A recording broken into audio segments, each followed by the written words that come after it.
जब हम महाअवतार बाबा के केव की तरफ बढ़े आगे, तो एक एहसास मुझे बार बार होता रहा कि कोई ना कोई अदृश्य शक्ति जैसे मुझे अपनी तरफ खींच रही है। महाअवतार बाबा जी का केव मुझे लगता है सदियों से रहा है।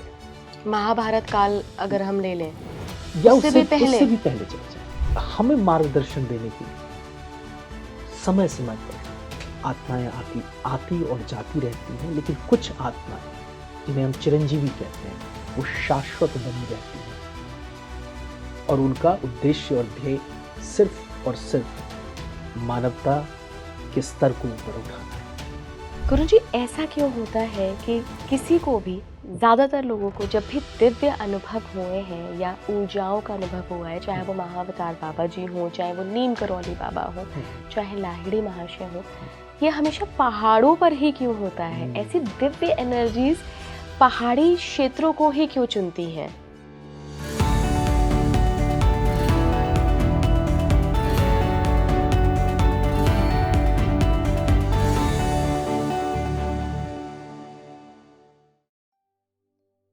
नमस्कार भारत, आप देख रहे हैं स्पीकिंग ट्री। मैं हूं आपके साथ इला गोस्वामी।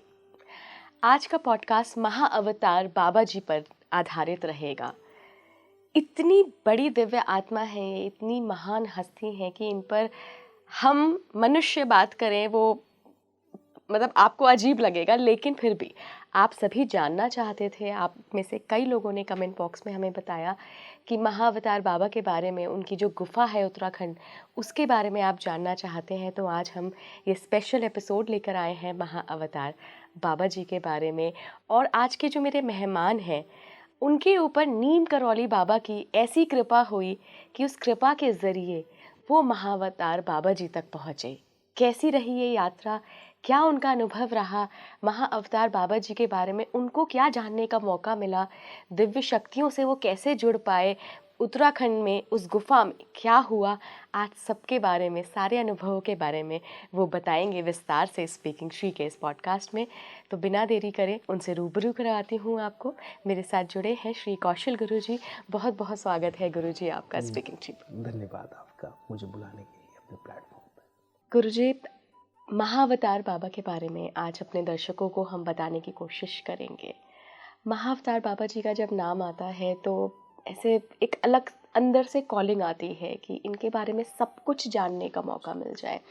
आप उनकी गुफा तक ट्रैक करके गए हैं, आपके अनुभवों के बारे में भी बात करेंगे, साथ ही महाअवतार बाबा की पूरी लाइफ जर्नी पर आज बात करेंगे। तो सबसे पहले तो गुरुजी मुझे ये बताइए कि आपका अनुभव क्या था, वो ट्रैक कैसे शुरू हुआ, कैसे आप पहुँचे, आपको किसने बताया उस गुफा के बारे में, वो सब बताइए। बिल्कुल। सबसे पहले बहुत बहुत धन्यवाद आपका ये प्रश्न पूछने के लिए, मुझे बुलाने के लिए। महाअवतार बाबा सबसे पहले तो एक एहसास है, एक फीलिंग है। और जब आप धीरे धीरे आध्यात्मिक पथ पे आगे बढ़ना शुरू करते हैं, आप ऐसा पाएंगे कि जो योगी जन हैं, उनकी एक तरह से कॉलिंग आनी आपको शुरू होगी। मैंने अपनी यात्रा नीम करौली बाबा के आश्रम कैंची धाम आज से 14 साल पहले शुरू की। मेरी उस यात्रा ने मुझे कई तरीके के अनुभव दिए और उन अनुभवों को मैं यदा कदा लोगों से शेयर भी करता रहा। धीरे धीरे उसी क्रम में मैंने आगे की भी यात्रा शुरू की और कहीं ना कहीं ये प्रेरणा मुझे कैंची धाम श्री नीम करौली बाबा से मिलनी शुरू हुई। और एक बात जो काफ़ी समझ में आई वो ये कि सब एक है। कोई भी योगी, महायोगी अलग नहीं है। ना तो वो आपसे अलग है, ना तो वो अपने समकक्ष योगियों से अलग है। तो ये प्रेरणा पहली बार मुझे कैंची धाम आश्रम में श्री नीम करौली बाबा के माध्यम से मिली। फिर मैंने अपनी यात्रा का क्रम आगे बढ़ाना शुरू किया। गुरुजी, क्या हुआ था वहाँ उस वक्त नीम करौली बाबा में? जी, क्योंकि लोगों को भी जानने का मौका मिलेगा ना कि ऐसी कौन सी कॉलिंग या ऐसे कौन से संकेत आपको मिले। जी बिल्कुल। तो उस वक्त जब मैंने जाना शुरू किया था, आज से तकरीबन 14 साल पहले, तो इतना लोगों की हुजूम नहीं होती थी, आराम से आप बैठ सकते हैं, ध्यान कर सकते थे। तो बाबा जी का एक तखत है वहाँ पे, जहाँ वो बैठा करते थे, हाँ जी। लोगों को दर्शन दिया करते थे। जी। मैं जब भी जाता उस ज़माने में, तो उस तखत के नीचे बैठ जाता, आँख बंद करके घंटों बैठा रहता। और वहाँ मुझे दृश्य दिखते, योगी जनों के स्वरूप दिखते, और कहीं न कहीं से एक आवाज़ आती, बढ़ो, आगे बढ़ो, देखो, आध्यात्म यहीं से शुरू होता है। और फिर मैं राम नाम का जाप करने लगता। फिर वहाँ से आने के बाद मैं अपने कार्य में लग जाता, कामों में लग जाता। लेकिन वो कॉलिंग जो थी, वो दृश्य जो थे, वो मेरे दिमाग में घूमते रहते थे। इसी सिलसिले में, इसी क्रम में एक बार मुझे कॉलिंग आई, माता का स्वरूप दिखा, नजर आया। फिर मैं अल्मोड़ा की तरफ, कसार देवी की तरफ बढ़ा। वहाँ पे मैंने ध्यान किया। कहा जाता है कि स्वामी विवेकानंद ने उस गुफा में बैठ के ध्यान किया था। मैं उसी गुफा में बैठ के मैंने ध्यान किया। जब मैंने ध्यान किया तो मुझे एक योगी का स्वरूप नजर आया, जिसके लंबे केश थे और दिव्य उसकी आभा थी। कहते हैं कि कई बार ऐसा होता है कि आप ज़्यादा ध्यान देते नहीं हैं, और मैं वहाँ से निकलने के बाद अक्सर हाँ ये होता कि मैं उस किताब को, जिसको मैं कई सालों से पढ़ता आया हूँ, द ऑटोबायोग्राफी ऑफ अ योगी, मेरे पास कहीं ना कहीं से वो किताब हो जाती और मैं उसे पढ़ने लगता। इसी सिलसिले में मैं फिर लाहिरी महाशय जी को का स्वरूप मेरे सामने, मेरे ध्यान में आता। लाहिरी महाशय जो कि इनके गुरु थे। फिर न जाने ये क्रम सिलसिला बढ़ता चला गया, और मुझे अंदर से ये आवाज़ आती कि चलो एक बार महाअवतार बाबा जी के गुफा चलो। जब ये आभास काफ़ी आगे बढ़ गया और मुझे लगा नहीं, अब ये इस कॉलिंग को मैं रोक नहीं सकता हूँ, तो मैंने अपनी यात्रा शुरू की महाअवतार बाबा जी के केव में। तो जब हम दिल्ली से निकले तो हमें एक आश्रम में रुकना था, जो स्वामी योगानंद जी का आश्रम था। संजोग से वहाँ पे जगह नहीं थी, तो हमें उन्होंने एक जगह के बारे में बताया, और साथ में ये भी बताया कि वहाँ पे मोबाइल का नेटवर्क नहीं है। हम बड़े खुश हुए कि चलो इस मोबाइल से तो छुटकारा मिला। यदा कदा एन केन प्रकारेण हम उस जगह पे पहुँचे। वहाँ पे एक बालक मिला 16-17 साल का। तो मेरी आदत है, जब भी मैं पहाड़ों पे जाता हूँ तो मैं घूमना शुरू कर देता हूँ, ध्यान करना शुरू कर देता हूँ। आज उस दिन मैंने उस बालक से बात की और उसने मुझे कहा, तो मैंने उससे पूछा कि महाअवतार बाबा जी के बारे में जानते हो? तो उसने हंसते हुए मुझे कहा, हाँ, जहाँ रजनीकांत जी आते हैं। मैंने कहा हाँ वहीं। उसने कहा आप सुबह में तैयार रहें, मेरे साथ और भी लोग थे, मैं आपको ले चलूँगा, मैं आपका गाइड हूँ। मुझे बड़ी प्रसन्नता हुई, ये छोटा सा बालक मेरा गाइड बनेगा। और सुबह में हम निकल पड़े महाअवतार बाबा जी की केव की तरफ। एक चीज़ जो शायद मैं आपके माध्यम से आपके दर्शकों को भी बताना चाहूँगा कि हम सब एक निमित्त मात्र हैं, करने वाला कोई और है। जैसे कोई पीछे से रेगुलेट कर रहा है, और अच्छा बुरा, सच्चा झूठा जो भी है, वो कहीं ना कहीं एक रेगुलेटर से रेगुलेट हो रहे हैं हम, और निमित्त की भांति हम कार्य कर रहे हैं।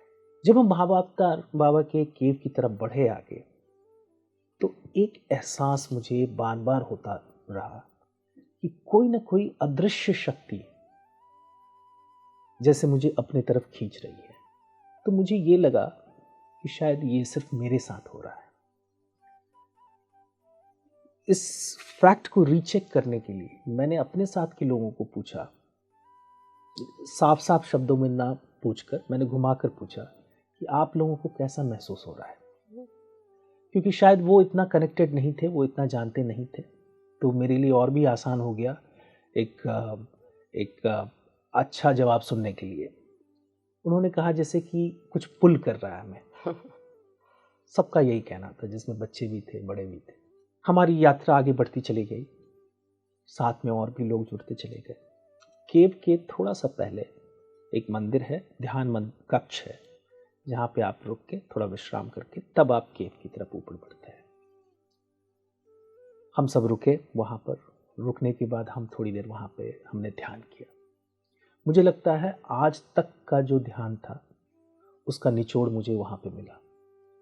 शरीर में बिल्कुल भी भार समझ में नहीं आया।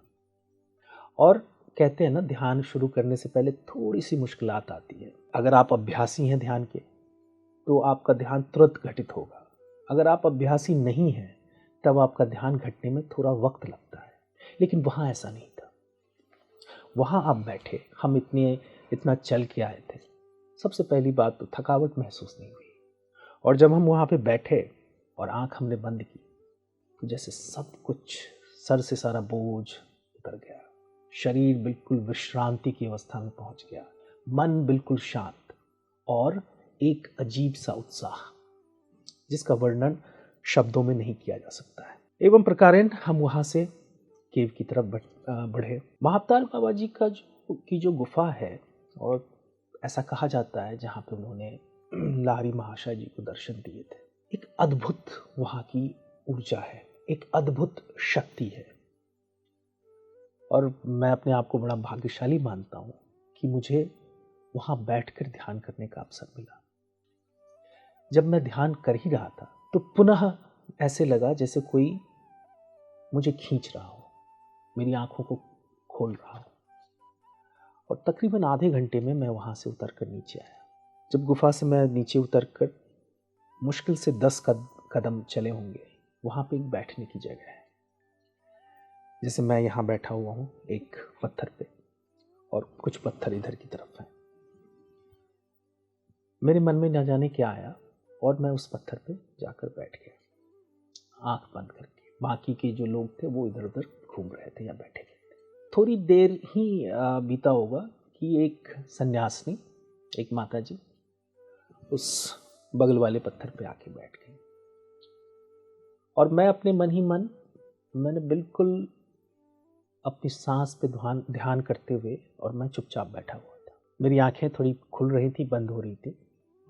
माता जी जब आई और उन्होंने अपनी साधना वहाँ पर शुरू की, उसके ठीक 2-3 मिनट के बाद मैंने भी अपनी साधना प्रारंभ की।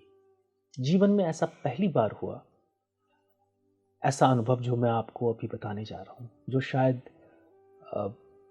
शायद आज तक का मेरा अनूठा पहला ऐसा अनुभव रहा हो। तकरीबन 2-3 मिनट के बाद मुझे अपने स्पाइन, अपनी रीढ़ की हड्डी में कंपन महसूस होनी शुरू हुई, वाइब्रेशन।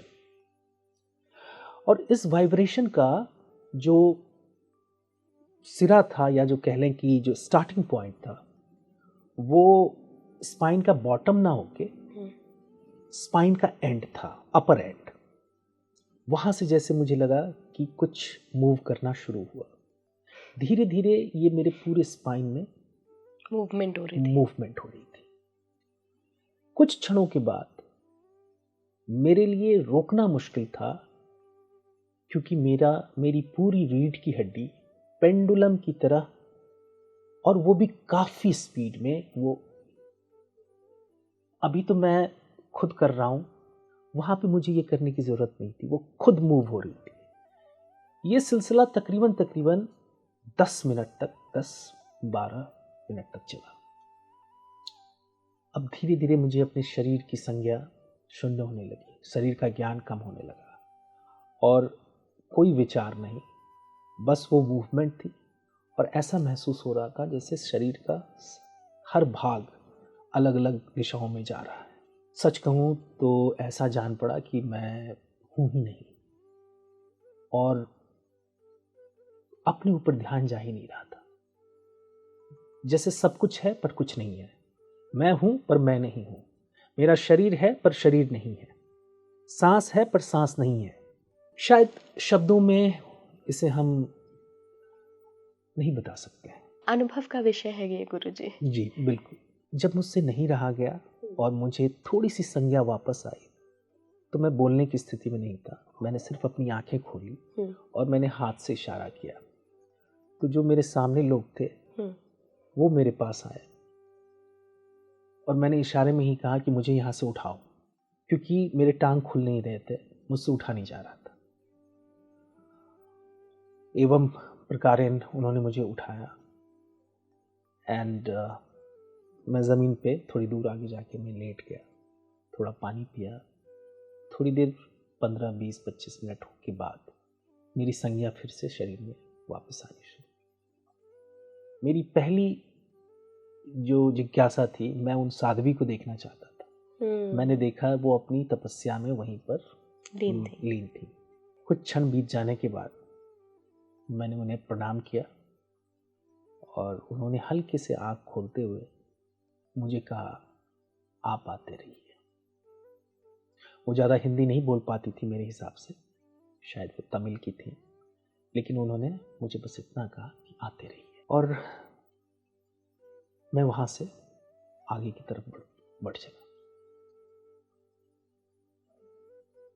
इस पूरे अनुभव का अगर मैं निचोड़ कहूँ तो मैं एक शब्द में कह सकता हूँ, चाहे उसे महायोगी बोले, महाअवतार बाबा बोले, परम योगी बोले, परम ज्ञानी बोले, योगियों का योगी बोले, ये शक्तियां विराजमान है, विद्यमान है और ये सर्वव्यापक, सर्वभौमी है, सर्वज्ञ है। सिर्फ इनको अपने अंतःकरण से जानने की जरूरत है। अगर हम एक बार कोशिश कर लें तो ये शक्तियां, इन शक्तियों को के पास आपको जाने की जरूरत नहीं होती है, ये शक्तियां खुद आपके पास चल के आती हैं। और भक्ति योग जो है, भक्ति योग का मार्ग, मुझे लगता है वो सबसे सरल, सहज, सुगामी मार्ग है। गुरुजी, जो आपका अनुभव रहा है उससे अगर एक निचोड़ देखें या उससे अगर एक प्रश्न निकालें तो वो ये भी बनता है कि क्या वो सिर्फ गुफा ही नहीं बल्कि उसके आसपास का भी जो जोन है, 500 मीटर ले लीजिए, 1 किलोमीटर तक ले लीजिए, क्या वो भी इतना एनर्जाइज है कि आपको इस तरीके का अनुभव हुआ? क्योंकि आप कुंडलिनी की भी प्रैक्टिस करते हैं अपनी पर्सनल लाइफ में भी, आप सिखाते भी हैं, चक्र जागरण पे भी आपकी मास्टरी है, लेकिन अगर आपके साथ ये अनुभव हो रहा है तो अगर किसी आम इंसान के साथ हो जाए वो तो हिल जाए। तो यहाँ पे थोड़ा अवेयरनेस भी रखनी है हमें। बिल्कुल। देखिए, बहुत ही अच्छा सटीक आपका प्रश्न है। आध्यात्मिक पाथ पे चलने के लिए जो सबसे ज़रूरी बात है, आवश्यक बात है, वो है अवेयरनेस। बिना अवेयरनेस के तो आध्यात्मिकता का अ भी नहीं है। तो जो पहली अवेयरनेस रखनी है लोगों को, वो ये करनी है, इन हाई स्पिरिचुअल वाइब वाले प्लेसेस पे जाने के लिए आपकी तैयारी होनी चाहिए, आपकी अवेयरनेस होनी चाहिए और आपको अपनी कॉन्शियसनेस पे वर्क करते रहना चाहिए। उदाहरण के लिए, एक पहली कक्षा के विद्यार्थी को 5वीं कक्षा का एग्ज़ाम देने का बड़ा शौक था। हालांकि उसने तैयारी सिर्फ पहली कक्षा की कर रखी थी। जाहिर सी बात है वो फेल हो गया। हमें इन जगहों पे इसलिए बस नहीं जाना चाहिए कि बाकी के सब लोग जा रहे हैं। इन जगह पे जाने से पहले हमें अपने मानसिक शुद्धि ज़रूर करनी चाहिए। और जो आपने अभी बात कही, अवेयरनेस बढ़ाने का सबसे बड़ा और आसान तरीका है कि हम अपने वास्तविकता को समझें, अपनी जागृति को समझें और अपने वाइब को, अपने वाइब्रेशन को ऊपर ले जाएं, थोड़ा ऊपर उठाएं। तब अगर आप इन जगहों पे जाते हैं और आपकी साधना में अगर दम है, सच्चाई है, तो आपको एक्सपीरियंसेस तो होने ही है। गुरुजी, महाअवतार बाबा जी की गुफा के बारे में, थोड़ी उसकी हिस्ट्री के बारे में लोगों को बताते हैं। लाहिड़ी महाशय को दर्शन दिए थे महाअवतार बाबा जी ने। इससे पहले भी क्या कुछ इंसिडेंसेस हुए हैं उस पर्टिकुलर इलाके में? लाहिड़ी महाशय को कैसे दर्शन हुए? बिल्कुल। लाहिड़ी महाशय दानापुर, पटना में रेलवे के डिपार्टमेंट में काम करते थे, लेकिन वो शुरू से ही आध्यात्मिक पथ पे चलते रहे थे। हुआ यूं कि उन्हें एक खत आया और खत में उनका ट्रांसफर जो है वो रानीखेत के लिए हो गया। उत्तराखंड सीधे? जी, रानीखेत के लिए। वो रानीखेत पहुंचे। काम करते हुए एक दिन वो टहलने निकल जाते थे, हमेशा लंबी दूरी पे वो टहलने के लिए निकले। जब वो टहलने के लिए निकले तो वो बहुत दूर चले गए घने जंगल में। वहां पर उन्हें एक संत मिले और वो संत ने उन्हें एक गुफा की तरफ दिखाया। बोला कि पहचाना तूने? उन्होंने कहा नहीं। जोर डाल, अपने दिमाग पे जोर डालो, पहचाना तुमने? नहीं। एवं प्रकारेण उन्हें ये ज्ञात हुआ कि मैं अपने पिछले जन्म में यहीं पर बैठ के तपस्या कर रहा था और ये जो गुरु महाराज मेरे सामने हैं ये मेरे पिछले जन्म के गुरु हैं। फिर लाहिड़ी महाशय जी की वहां पर शुद्धि क्रिया शुरू हुई। एवं प्रकारेण कितने दिन बीत गए, लेकिन ये देखिए सारा डिवाइन वे से कनेक्टेड होता है। इतने दिन बीत गए, यहाँ पर लोगों को शंका होनी शुरू हो गई कि कहाँ गए। और जब वो पूरी तरीके से पवित्र हो गए और उन्होंने ध्यान किया, तब उनके ध्यान में महाअवतार बाबा जी उसी गुफा में प्रकट हुए और उनको दर्शन दिया। ये मान्यता है। और उस दर्शन के बाद उन्होंने महाअवतार बाबा जी ने लाहिड़ी महाशय को कहा, तू जहां भी रहेगा मैं तेरे साथ रहूंगा, तू जब भी मुझे याद करेगा मैं अवतरित होऊंगा। फिर लाहिड़ी महाशय वापस अपने ऑफिस में आए। वहां पे फिर उनको चिट्ठी मिली कि आप फिर से दानापुर आ जाइए। तो आप देखिए किस तरीके से अरेंजमेंट था, पूरा अरेंजमेंट था। और वो पुनः वापस वहां पहुंचे। और एक बार ये भी मैं आपसे शेयर करना चाहूंगा। एक बार अपने मित्र मंडली में बैठे हुए थे और ये भगवान की चर्चा चल रही थी, तो लाहिड़ी महाशय जी के एक मित्र ने कहा, अरे ये सब ऐसे ही है। लाहिड़ी महाशय ने कहा, नहीं ऐसे नहीं है, मेरे गुरु ने मुझे वचन दिया है कि तू जब भी मुझे याद करेगा मैं आ जाऊंगा। लाहिड़ी महाशय बैठ गए ध्यान में और महाअवतार बाबा जी प्रकट हो गए। लेकिन प्रकट होने के बाद उन्होंने थोड़ी सी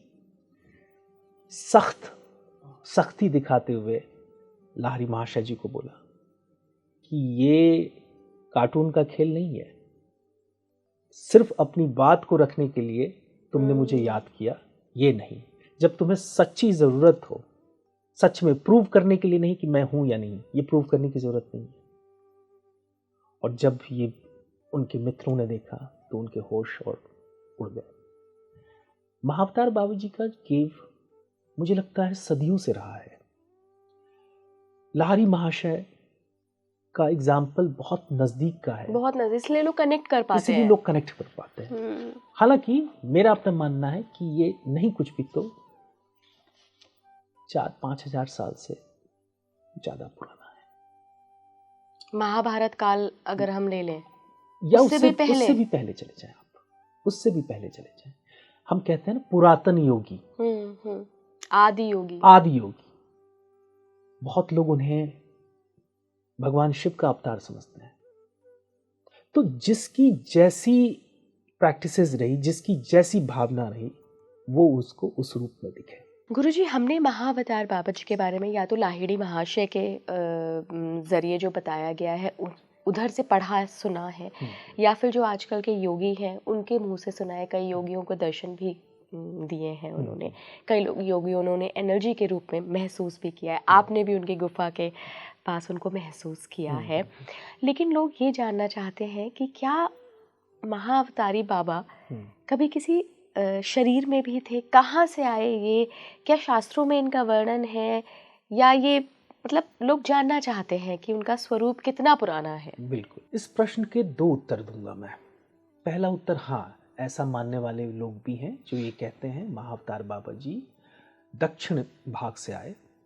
एक बालक के रूप में वो तेजस्वी ओजस्वी बालक थे। उन्होंने अपनी साधनाएं की और साधना का क्रम उनका इतना प्रकाष्ठ और प्रकांड था कि वो जीते जी चिरंजीवी बन गए। जीते जी चिरंजीवी बनने का मतलब है कि आप शरीर होते हुए भी शरीर में नहीं हैं। शंकराचार्य जी को भी ऐसा माना जाता है। तो एक तो कहानी ये है, ये तकरीबन नहीं कुछ भी तो 3000 साल पहले की ये गाथा है, कथा है। दूसरा एंगल जो इसका है कि ऐसे बहुत सारे महात्मा हैं, नीम करोली बाबा जी महाराज, महाअवतार बाबा जी, जो चिरंजीवी की तरह इस लोक में मौजूद है। वो उनका उद्देश्य सिर्फ और सिर्फ मानवता की भलाई के लिए कार्य करना है। यहां तक कि उन्हें मोक्ष से भी मतलब नहीं है। आपने सुना होगा या हमारे दर्शकों ने सुना होगा कि अंतिम लक्ष्य जो है योग और साधना का वो है मोक्ष। लेकिन जो मानवता की भलाई के लिए कुछ आत्माओं ने कर्तव्य उठाया, उन्होंने डंके की चोट पे कहा कि मुझे मोक्ष भी नहीं चाहिए, मैं जागृत रहना चाहता हूं। और आपने ये महसूस किया होगा कि आप देख रहे होंगे धीरे धीरे लोगों की कॉन्शियसनेस बदल रही है, देश की कॉन्शियसनेस बदल रही है और पूरे विश्व की कॉन्शियसनेस बदल रही है। इसको हम बोलते हैं कलेक्टिव कॉन्शियसनेस। और ये कलेक्टिव कॉन्शियसनेस जो है, कहीं ना कहीं मेरा मानना है कि महाअवतार बाबा जैसे योगी जो चिरकाल से बैठे हुए हैं और वो हमें प्रेरणा भेज रहे हैं, वो दिन और रात ध्यान में बैठे हुए हैं और उनकी द्वारा भेजे गए प्रेरणाओं से ही एक कलेक्टिव कॉन्शियसनेस बन रहा है। तो हम दोनों बातों पे विश्वास कर सकते हैं, जैसे कि गाथा चली आ रही है कि उन्होंने शरीर रूप में जन्म लिया। दूसरा, शायद ये भी एक खेल हो। After all everything is a play, God's play. तो हमें मार्गदर्शन देने के लिए समय समय पर आत्माएं आती और जाती रहती हैं, लेकिन कुछ आत्माएं जिन्हें हम चिरंजीवी कहते हैं वो शाश्वत बनी रहती हैं और उनका उद्देश्य और ध्येय सिर्फ और सिर्फ मानवता के स्तर को ऊपर उठाना है। तो जिनकी ये इच्छा है, आकांक्षा है, वो दोनों रूपों पे ध्यान करें, साकार और निराकार। महाअवतार बाबा जी का जो साकार स्वरूप जो हम पिक्चरों में देखते हैं वो उन पे ध्यान कर सकते हैं, क्योंकि परमहंस योगानंदा जी ने जब ध्यान में वो उतरे और जब उनका साक्षात्कार हुआ महाअवतार बाबा जी से, तो उनके ध्यान में ये रूप अवतरित हुआ कि वो देखने में उनके बाल ऐसे हैं। उनके शरीर के बारे में कहा जाता है, जो उन्होंने वर्णन किया है, कहते हैं कि दिव्य कांति भरी हुई है, जैसे लगता है कोई 22 या 24 साल के बालक नौजवान का शरीर हो। और जब जब लोगों ने उन्हें देखा तो उसी रूप में देखा। दूसरा, मैं कहता हूं कि जब आप धीरे धीरे रूप पर ध्यान करते जाएं, रूप से निराकार रूप में आप जब जाएं, तब आपको यह महसूस होना शुरू होगा कि महाअवतार बाबा जी, चाहे वो आपके स्वप्न में आए ना आए, वो आपको दिखे ना दिखे, उनकी मौजूदगी आपको हर पल हर क्षण महसूस होगी। गुरुजी, आज हमने इतनी सारी महाअवतार बाबा जी के बारे में बात कर ली है। मुझे लगता है हमारे जो दर्शक इस एपिसोड को सुन रहे होंगे, कई लोग जो आध्यात्मिक लेवल पे थोड़े से अपलिफ्ट हुए होंगे ना, उनके सपने में ज़रूर आने वाले हैं आज महाअवतार बाबा जी। और कहीं ना कहीं से क्या पता इस पॉडकास्ट के ज़रिए उनको प्रेरणा भी मिले। जी। थोड़ा सा और बात करते हैं दिव्य शक्तियों के बारे में। लाहिड़ी महाशय योगानंद परमहंस को ठीक किया था उन्होंने, जब उनकी माता जी ने कहा था कि वो तस्वीर देखो सामने लगी है। बहुत बड़ी बीमारी से जूझ रहे थे और उस वक्त उस बीमारी का इलाज नहीं था, लेकिन लाहिड़ी महाशय ने अपनी कृपा से उनको ठीक किया था। तो लाहिड़ी महाशय को के जो गुरु माने जाते हैं वो महाअवतार बाबा जी हैं, और लाहिड़ी महाशय योगानंद परमहंस के गुरु माने जाते हैं। इसके बाद की जो आगे क्रम क्या है वो क्या है? बहुत ही सुंदर प्रश्न। क्रम कभी रुकता नहीं है, नदी का प्रवाह हमेशा बहता चला जाता है। आध्यात्म में भी ऐसा है। लेकिन हमें एक बात याद रखनी चाहिए, ऊर्जाएं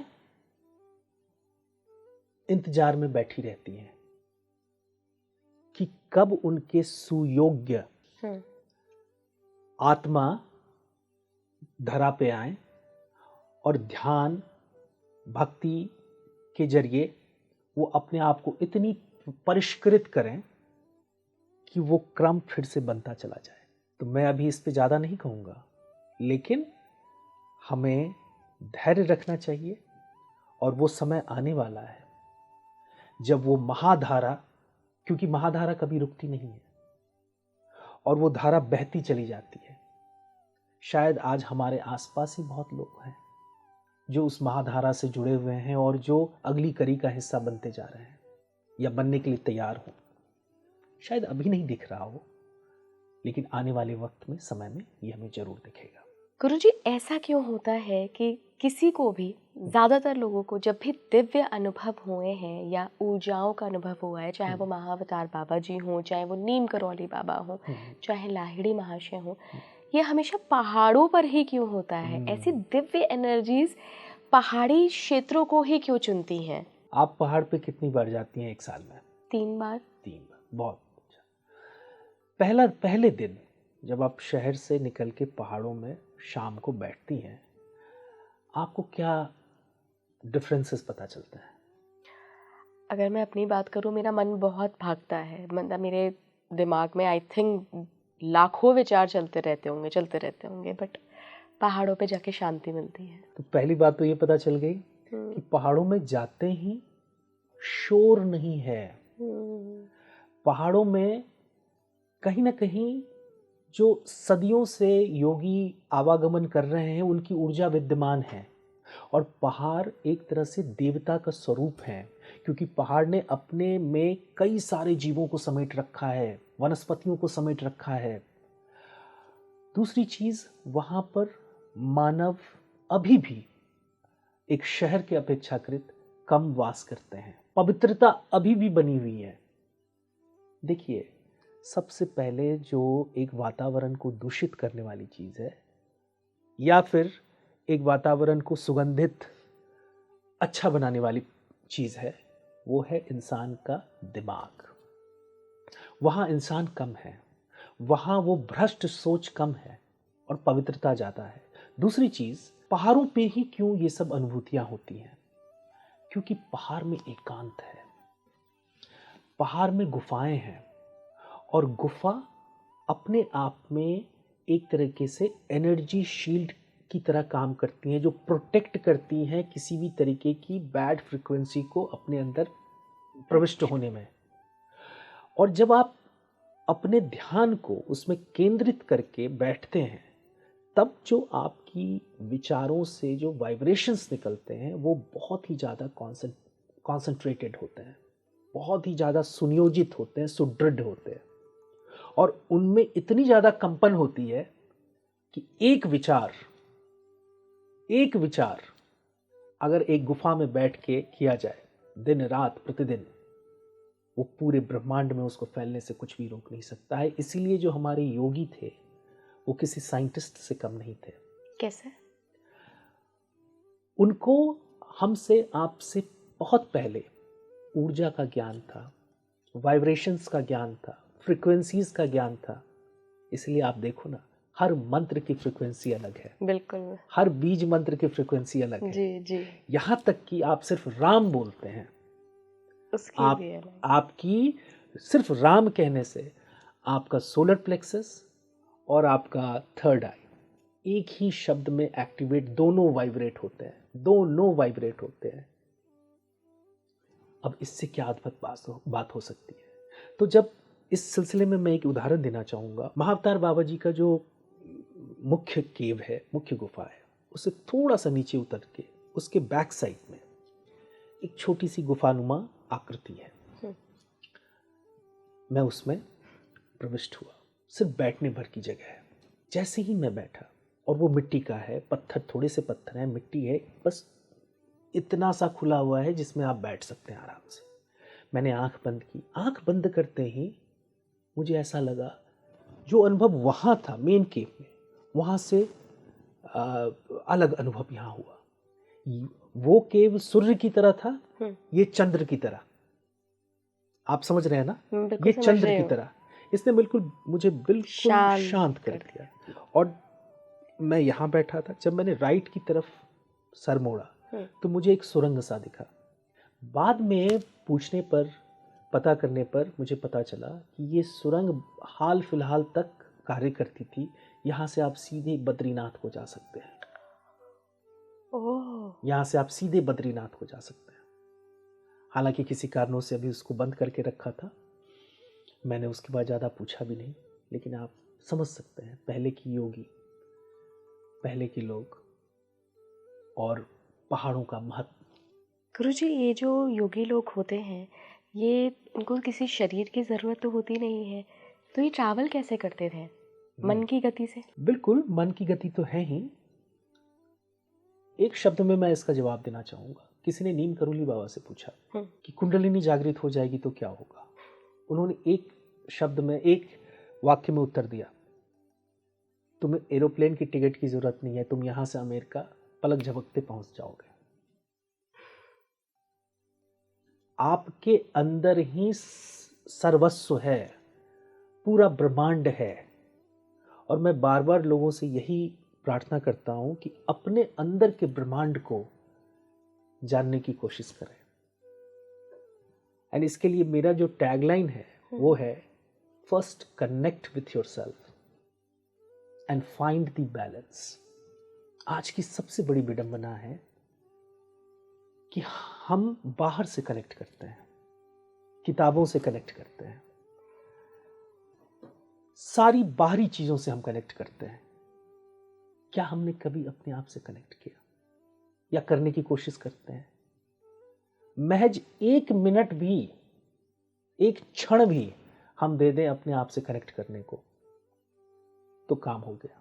स्वामी विवेकानंद की एक लाइन जरूर मैं यहां पे कहना चाहूंगा।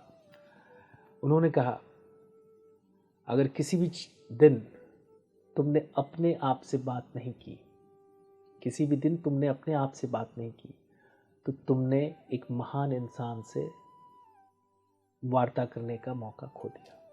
बहुत बड़ी और डीप बात कही है उन्होंने, लेकिन लोगों को समझ नहीं आती है ये बात। हम खुद से बात ही नहीं करते। नहीं करते। तो गुरुजी, अगर किसी को महाअवतार बाबा जी से कनेक्ट करना है तो पहले अपने अंदर झांकना पड़ेगा। बिल्कुल जी, आपने 100 बातों की एक बात कह दी।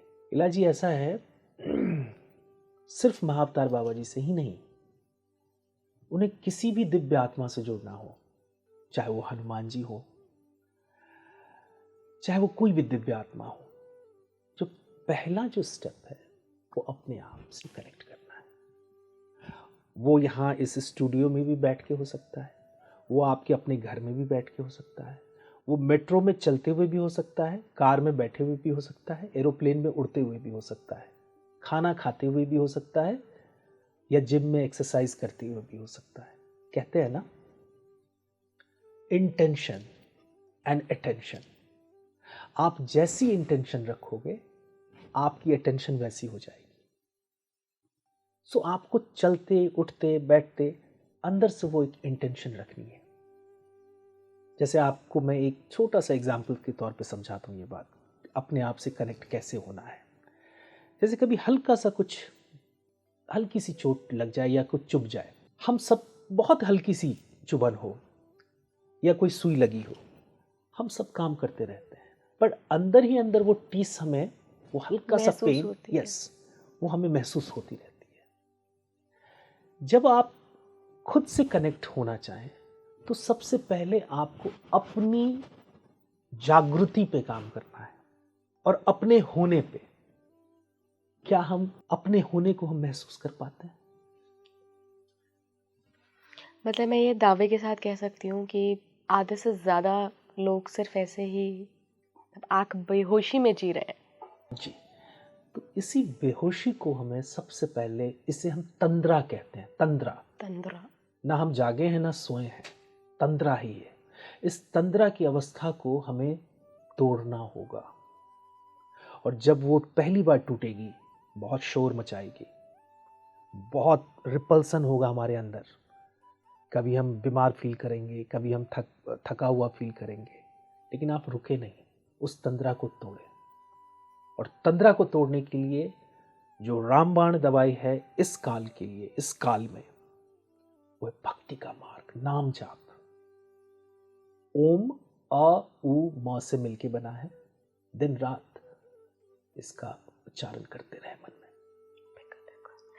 बहुत बहुत धन्यवाद गुरुजी। आपका भी बहुत बहुत धन्यवाद, आपने ये अवसर दिया अपने मंच पे आने का और अपने विचार व्यक्त करने का। बिल्कुल बिल्कुल गुरुजी, मतलब आज हमारे दर्शकों को महाअवतार बाबा जी, नीम करौली बाबा जी, लाहिड़ी महाशय, बहुत सारे ऐसी दिव्य आत्माओं के बारे में जानने का मौका मिला। और आपका जो अपना अनुभव था वो लोगों को बहुत प्रेरित करेगा कि वो भी अध्यात्म के रास्ते पर आगे बढ़ें। और देखिए, गुरुजी का अनुभव इसलिए इतना अलग था क्योंकि वो बहुत समय से आध्यात्मिक प्रैक्टिस में हैं, लोगों को गाइड करते आ रहे हैं, उन्होंने खुद पर बहुत सारा काम किया है।